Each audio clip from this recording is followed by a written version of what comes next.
Assalamualaikum warahmatullahi wabarakatuh. Balik lagi bareng gua Aditya. Apa kabar kalian semuanya? Semoga kalian semua tetap sehat dan tetap dalam lindungan Tuhan Yang Maha Esa. Gua kembali lagi hadir untuk membawakan sebuah cerita horor, di mana cerita kali ini berjudul Taksi Malam. Dan buat kalian yang baru pertama kalinya menemukan channel ini, silahkan klik tombol subscribe di bawah teman-teman. Klik juga tombol like dan share video ini ke teman-teman kalian semuanya. Taksi Malam. Seperti apakah ceritanya? Tanpa berlama-lama, langsung saja kita masuk ke ceritanya. Sebelum mendengarkan cerita ini, alangkah lebih baiknya jika kita membaca basmalah terlebih dahulu. Bismillahirrohmanirrohim. Taksi Malam. Hampir 1 bulan aku menjadi supir taksi lepas. Ternyata tidak mudah untuk cari penumpang. Selama ini, jika malam tiba, aku hanya diam di satu tempat menunggu penumpang yang mencari taksiku atau berkeliling jika sudah subuh hari. Karena jika tidak begitu, aku bisa ditangkap perusahaan taksinya, dan termasuk satu hal yang melanggar hukum. Banyak hal-hal yang terjadi selama aku membawa taksi ilegal ini. Dari mulai penumpang yang berusaha menggoda, penumpang yang bercerita tentang istrinya yang berselingkuh, wanita malam, sampai penumpang yang bertingkah aneh di dalam taksiku. Tapi semuanya itu biasa saja buatku. Maklum, taksi malam. Di malam yang sepi, aku terus memutar mencari penumpang yang membutuhkan taksi. Dari tadi, tak ada satupun penumpang yang menaiki taksiku. Aku mencoba memutar ke arah Bandung Utara, ke arah Sukajadi. Biasanya daerah sini banyak yang membutuhkan jasa taksi, karena di daerah ini ada sebuah mall yang buka sampai lewat tengah malam. Benar saja, baru aku sampai ke depan mall itu, tiba-tiba seorang wanita melambaikan tangan ke arah taksiku. Wanita itu berambut panjang, menggunakan baju putih. Wajahnya sangat cantik. Jujur saja, itu adalah penumpang tercantik yang pernah naik taksiku. Dengan sigap, aku langsung turun dari depan membuka pintu untuk wanita cantik itu. Siapa tahu, jodoh kan? Jodoh kan gak kenal momen. Setelah duduk, wanita itu mulai mengatakan daerah tujuannya. Oh, daerah Setrasari ya mbak? Boleh? Ucapku. Wangi harum mulai menyeruak ke dalam taksiku. Seketika bau keringatku kalah oleh bau wanita itu. Aku mulai senyum sendiri. Tiba-tiba terlintas bayangan macam-macam di otakku. Ah, kenapa sih ini? Gak bolehlah kayak gitu. Wanita itu tampak tertunduk. Itu yang kulihat saat aku mencuri pandangan lewat spion tengah. Duduk wanita itu sangat kaku, seperti tidak nyaman, atau mungkin dia tahu yang aku pikirkan. Sesekali dia menatap keluar jendela, dan cekit, mobil berhenti mendadak. Aduh, maaf mbak, tadi saya nggak fokus, ngantuk, maaf, ucapku. Gara-gara aku melihat ke spion tengah ke arah perempuan itu, hampir saja aku menabrak seekor kucing dan aku mulai fokus kembali melihat ke arah jalan. Perempuan itu tampak sedikit kesal karena kejadian tadi.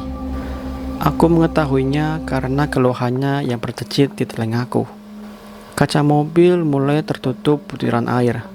Gerimis mulai turun. Aku mempercepat laju mobilku memasuki daerah Karangsetra yang sepi. Melaju terus sampai. Mas, berhenti di sini mas, ucap perempuan itu. Loh, di sini neng? Bukannya Setrasari masih jauh? Tanyaku heran. Ah, enggak mas, saya turun di sini. Ini kosnya mas, ucapnya sambil memberikan sejumlah uang. Wanita itu langsung turun dari taksi. Wajah cantiknya berubah pucat. Sampai beberapa barang dari tas wanita itu terjatuh. Dia nampak terburu-buru. Aku yang keheranan hanya diam saja karena wanita itu turun di tempat yang sepi seperti ini. Aku melihat wanita itu nampak berlari kecil dan tasnya digunakan untuk menutupi kepalanya. Aku menancap gas menghampiri wanita yang berlari itu. "Neng, kok turun di sini sih? Naik lagi aja yuk." "Nggak apa-apa kalau uangnya kurang. Kasihan Neng kehujanan. Ayo Neng, naik lagi Neng," ucapku. Wanita itu nampak ketakutan. Kepalanya menggeleng. "Enggak kok Mas." Wanita itu terus berlari menjauhi taksiku sampai dia masuk ke sebuah gang yang gelap. Aku masih keheranan. Kenapa wanita itu tiba-tiba turun dan berlari? Aku mulai tidak nyaman dengan situasi seperti itu. Aku mulai menjalankan lagi taksiku. Dan bau harum wanita itu masih menyeruak di taksiku. Baunya malah semakin tajam. Aku masih bertanya-tanya, kenapa wanita tadi tiba-tiba turun? Aku menuruni daerah Taman Sari menuju ke Jalan Sukajadi dan samar-samar. Oh, mungkin aku salah dengar. Aku memarkirkan mobilku ke samping. Aku menarik nafas panjang. Situasinya sekarang berubah. Aku semakin penasaran dengan apa yang aku alami saat itu. Ditambah samar-samar aku mendengar suara seorang wanita yang tertawa. Kondisiku semakin tidak karuan, dan malam itu aku memutuskan mengembalikan taksiku ke pool dan mencukupkan kerjaku malam itu. Aku bilang saja alasannya sakit dan tidak enak badan daripada ini semakin tidak karuan. Aku melanjutkan perjalanan menuju Setrasari. Jalanannya nampak berkabut, pandanganku nampak buram. Keringatku mulai mengucur, dan samar aku mendengar suara yang aneh lagi. Kali ini semakin jelas. Suara tertawa seorang wanita. Siapa yang tertawa? Aku melihat ke arah spion, tapi tidak ada siapa-siapa. Aku melihat lagi dan lagi, tapi tetap saja tidak ada. Aku menancap gas berharap segera sampai ke pool. Saat dalam kesendirian di tengah perasaanku yang tidak karuan, astaga, samar aku melihat ke arah spion. Tepat di kursi belakang taksiku nampak seraut wajah wanita yang separuh mukanya tertutupi rambut, persis seperti wanita yang naik taksiku tadi, dengan mengenakan gaun putih yang panjang dan menenteng tas. "Neng, kapan naik taksiku lagi Neng? Kok tiba-tiba di kursi belakang? Tadi kan Neng udah turun," tanyaku dengan perasaan heran bercampur takut. Wanita itu tidak menjawab. Ia malah menggerakkan badannya sambil tertawa cekikikan. Aku mulai ketakutan melihat tingkah laku wanita itu. Ini wanita yang tadi atau bukan? Bukannya wanita itu tadi sudah turun? Aku semakin penasaran dan ketakutan. Aku mengumpulkan semua keberanian dan rasa penasaranku untuk mengalahkan ketakutanku. Perlahan aku menengok ke belakang, dan di kursi belakang itu ternyata kosong. Tidak ada siapa-siapa di sana. Aku segera tancap gas dan tidak sadar sudah berada di daerah Pasupati dan lanjut ke daerah Gazebo. Aku menyetir dengan sangat ketakutan. Tiba-tiba semerbak wangi wanita itu muncul lagi.